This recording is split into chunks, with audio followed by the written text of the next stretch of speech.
Assalamualaikum warahmatullahi wabarakatuh. Malam hari ini, sore hari ini, saya bertemu di Pasar Gembrong ini dengan Bapak Abu Rizal Bakri, Pak ARB. Kenapa tempatnya di sini? Karena ini ekonomi kerakyatan kita ada di sini.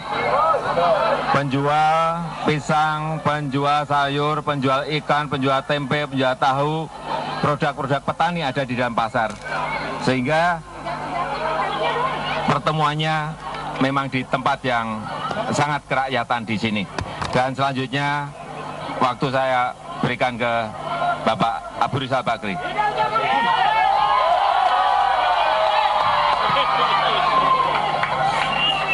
Assalamualaikum warahmatullahi wabarakatuh.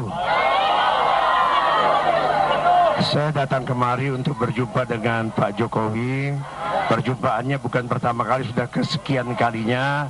Sekali ini di pasar, karena pasar adalah simbol daripada kesejahteraan rakyat yang sesungguhnya.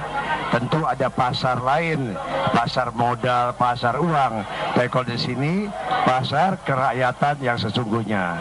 Suara Golkar, suara rakyat.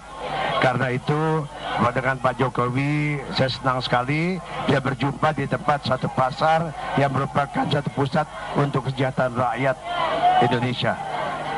Terima kasih.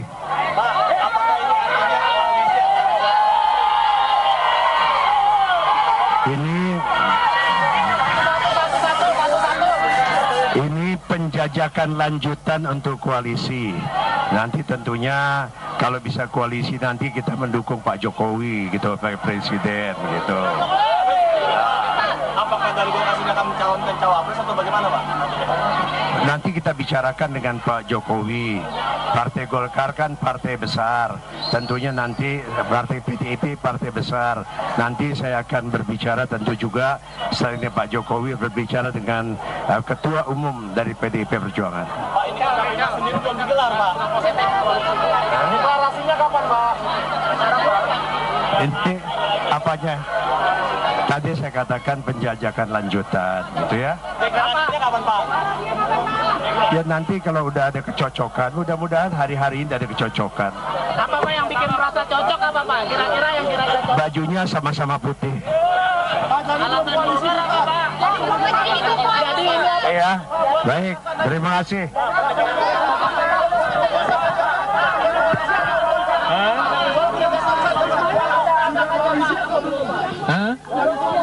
Ini kan kita sudah bertemu di titik yang sama, ya kan? Di pasar tradisional, ekonomi kerakyatan. Kalau bertemunya di titik yang sama artinya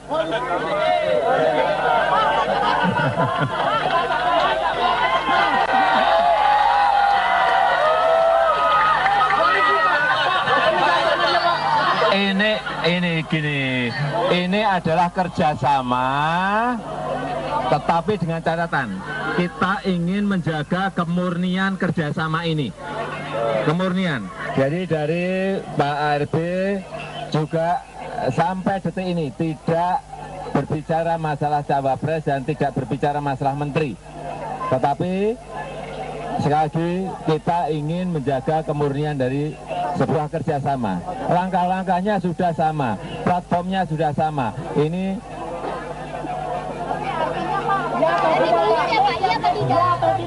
sebentar. Ini sekarang kita kan sudah bertemu ini di titik di pasar kayak gini kok masih ditanyakan.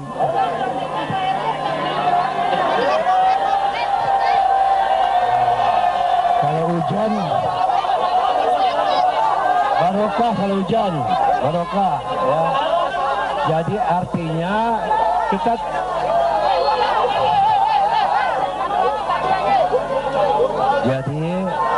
yang penting kan berkali-kali saya sudah jelaskan, presiden atau wakil presiden hanya instrumen untuk mencapai kesejahteraan rakyat. Ya instrumen, sama-sama kita menginginkan kesejahteraan yang lebih baik dan Indonesia yang lebih mandiri. Saya kira itu, dan terima kasih. Assalamualaikum warahmatullahi wabarakatuh.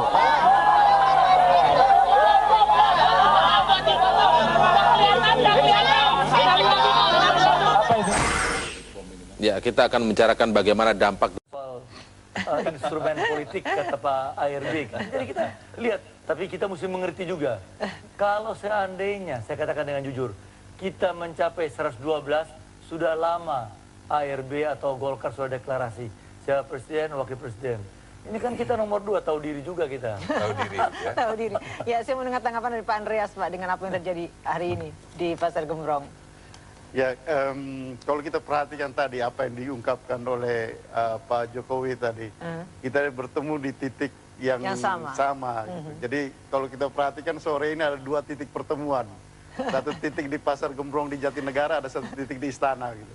Jadi di sini kan kalau kita perhatikan titik-titik pertemuan ini adalah ungkapan-ungkapan simbolik, tetapi mempunyai makna tentunya. Makna dalam arti bahwa ya di politik ini kan kita harus ketika ada perbedaan-perbedaan kita mencari titik temu gitu. Dan di dalam titik temu seperti ini ya kita mulai membangun suatu kerjasama. Saya kira ini perkembangan yang bagus, terutama untuk melihat proses ke depan ini. Dan tentu rakyat pun akan memperhatikan ini gitu.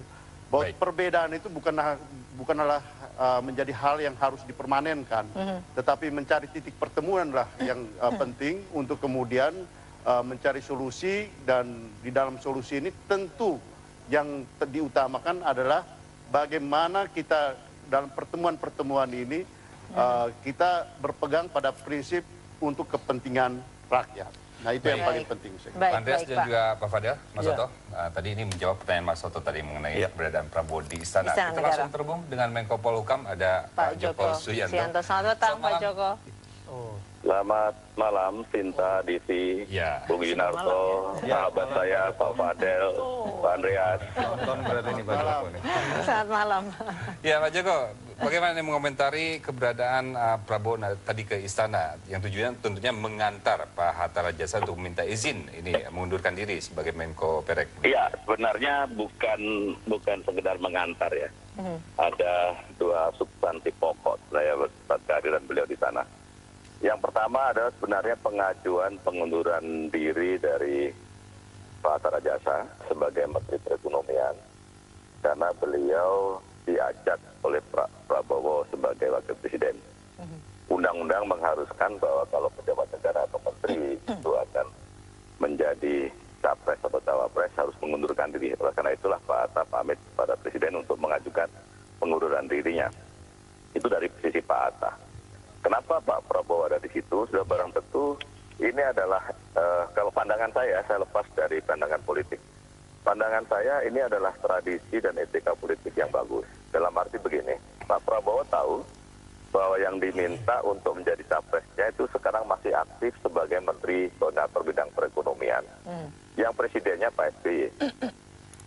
Dan beliau tahu juga bahwa untuk menjadi calon wakil presiden itu harus mengundurkan diri.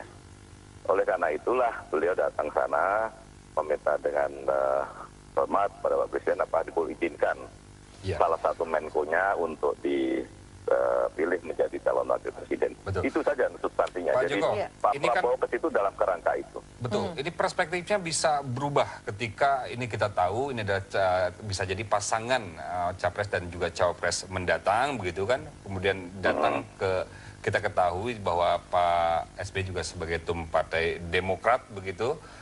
Dan ini tentu perspektif orang termasuk juga Mas Yunarto tadi sempat mempertanyakan, apalagi dalam konpres Prabowo pun memberikan komentarnya begitu. Iya, makanya saya tadi hilangkan dari pandangan pendekatan politik yang tadi yang praktis ya. Ini tadi saya berada di situ, saya berada di dalam pertemuan itu gitu. Jadi saya ikut di dalam pertemuan itu dengan Pak Sudi dan Pak Dipo.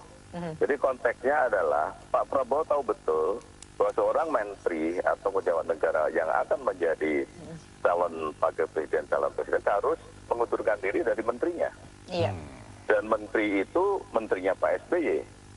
Itulah makanya tadi saya sampaikan bahwa etika dan tradisi politik yang bagus. Beliau minta kepada SBY apakah boleh Menko-nya ini saya ambil jadi calon wakil presiden saya. Dan dari situlah itu kan tradisi yang bagus kalau menurut saya itu lepas dari soal pandangan politik. Mas Yunarto kan bisa dikembangkan macam-macam. Pak Joko kalau diambil berarti ada yang dimasukkan ya Pak, tetapi ditahan dulu Pak. Siapa kira-kira pengganti dari Pak Hatta? Kita akan kembali saat lagi di Dialog Kabar Petang. Oke.